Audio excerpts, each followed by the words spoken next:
स्कानिया बस गेट जो घोटाला है उसके विषय में आप लोग देख ही रहे हैं, जानकारी मिल रही है। तो जो स्वीडन की ये स्कानिया बस मैन्युफैक्चरिंग कंपनी है, उसका भारतीय पार्टनर है Siddhi Vinayak logistics limited SVLL। 836 crore का लोन बैंक ऑफ महाराष्ट्र ने चालक से मालक स्कीम में ये रूपचंद बैद जी की कंपनी SVLL को दिया। ये इंटरनल प्रोब है जिसका हमने इसमें चर्चा भी की है।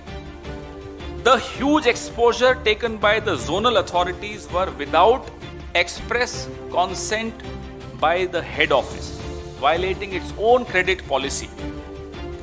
ये बैंक की अपनी रिपोर्ट है। प्रधानमंत्री 2014 में सत्ता में आए और SVLL का टर्नओवर 1500 करोड़, 80% उसी दौरान बढ़ा। 80%, 80% उनका टर्नओवर उसी दौरान बढ़ा। और जब बैंक उस कंपनी को बार बार चिट्ठी लिखते थे, याद दिलाते थे कि साहब हमारा पैसा लौटाओ, तो रूपचंद बैद साहब बैंक को लिखते थे कि भाई अभी हम मोदी जी के चुनाव प्रचार में बसें बनाने में व्यस्त हैं।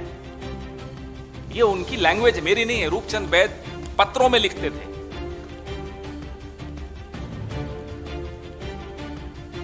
The undersigned was busy with preparation of very specialized vehicles for 3D campaigning by Honorable Shri Narendra Bhai Modi and his team. These are the words.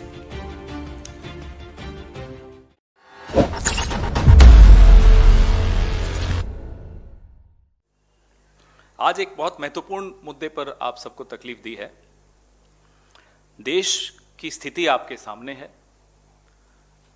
बेरोजगारी अपनी चरम पर है। आज भी कांग्रेस का प्रदर्शन जंतर मंतर पे बड़ा, हजारों की संख्या में लोग वहां थे।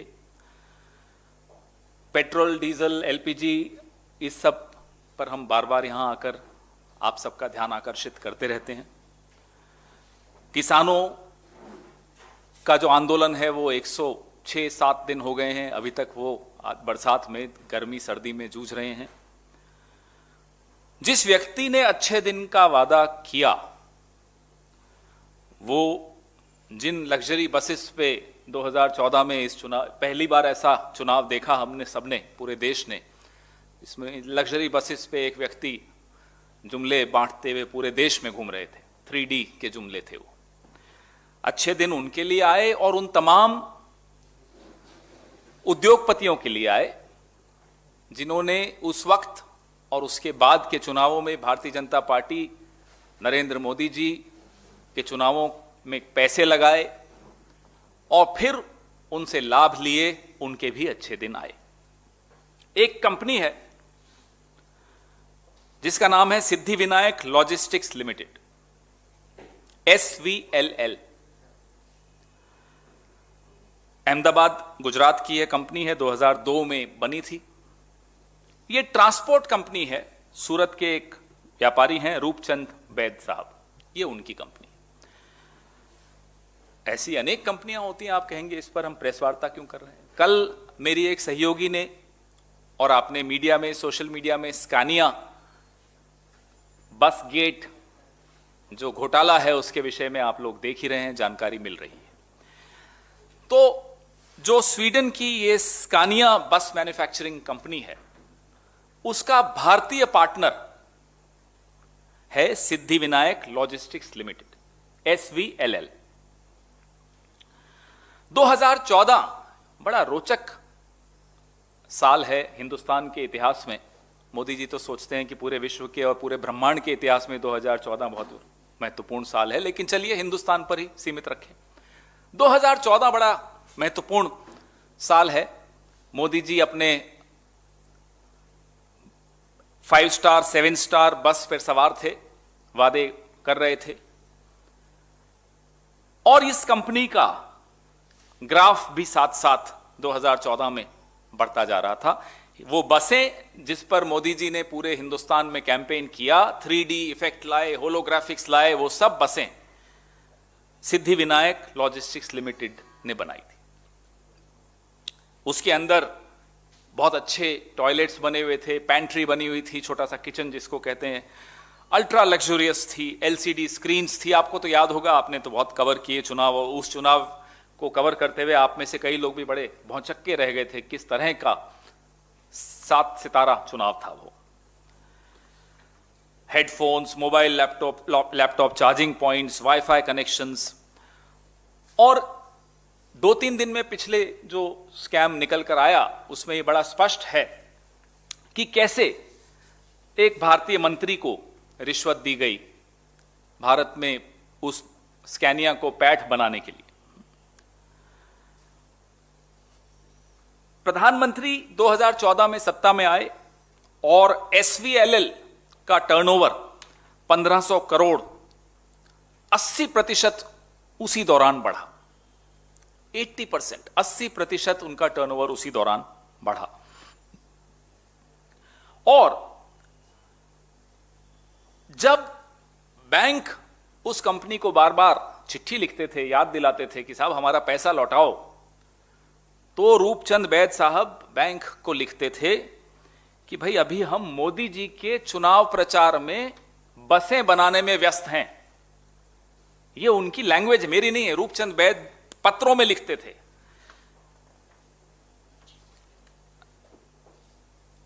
The undersigned was busy with preparation of very specialized vehicles for 3D campaigning by Honorable Shri Narendra Bhai Modi and his team. These are the words. It took about 2 months, February and March. During this period, I could not attend to business work. ये रूपचंद बैद साहब bank वालों को लिख रहे हैं, अपने मजबूती दिखा रहे हैं कि देखिए मैं पॉलिटिकली, मेरे कनेक्शन देखिए, मेरे राजनीतिक रसूख देखिए।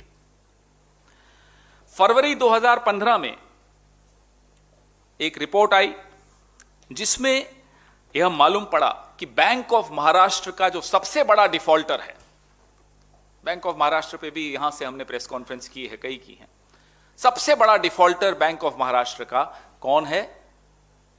SVLL।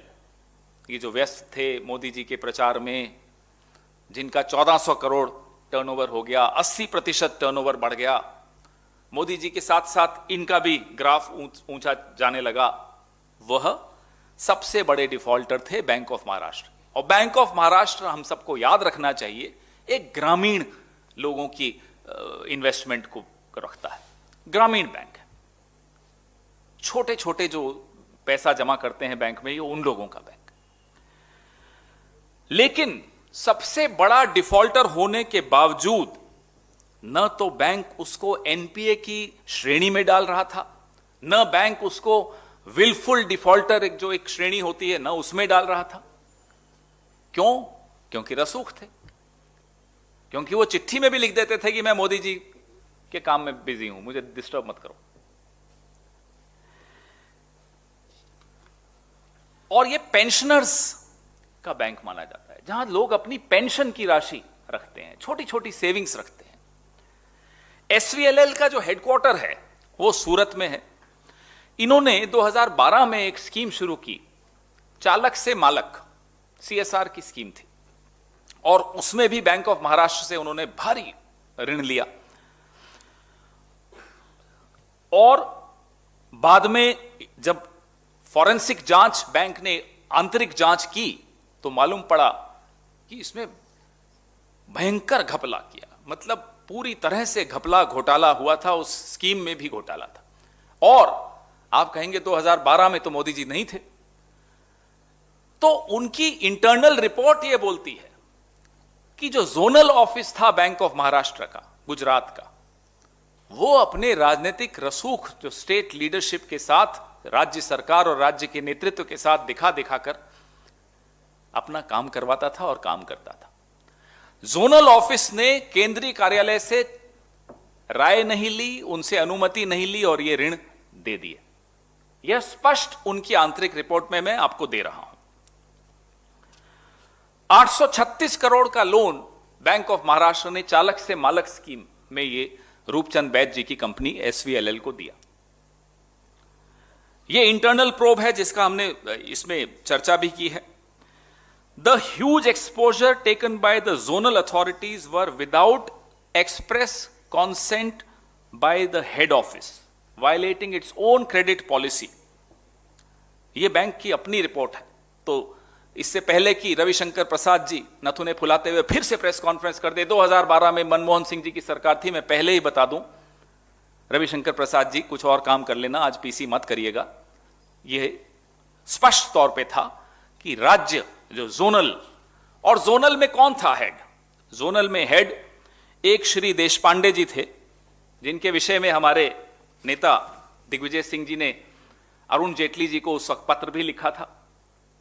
देशपांडे जी जोनल हेड थे बैंक ऑफ महाराष्ट्र के, और देशपांडे जी राष्ट्रीय स्वयंसेवक संघ से बहुत अच्छी तरह से जुड़े हुए, उनका जो यूनियन है बैंकों का, उसके ये ऑफिस बेरर रहे थे, संघ से जुड़े हुए व्यक्ति।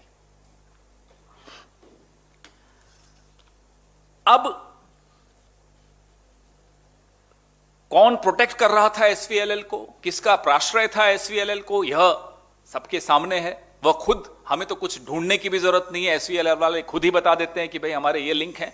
प्रधानमंत्री जी ने ड्राइवर्स डे मनाने पर उनको शुभकामनाएं दी। अपनी वेबसाइट पे प्रधानमंत्री जी की फोटो, वो अब हट गई है, हटी जाती है ऐसे वक्त पे, वेबसाइट पे प्रधानमंत्री जी के साथ फोटो लगाकर सब कुछ, सब हमेशा सामने वो मोदी जी को रखते थे।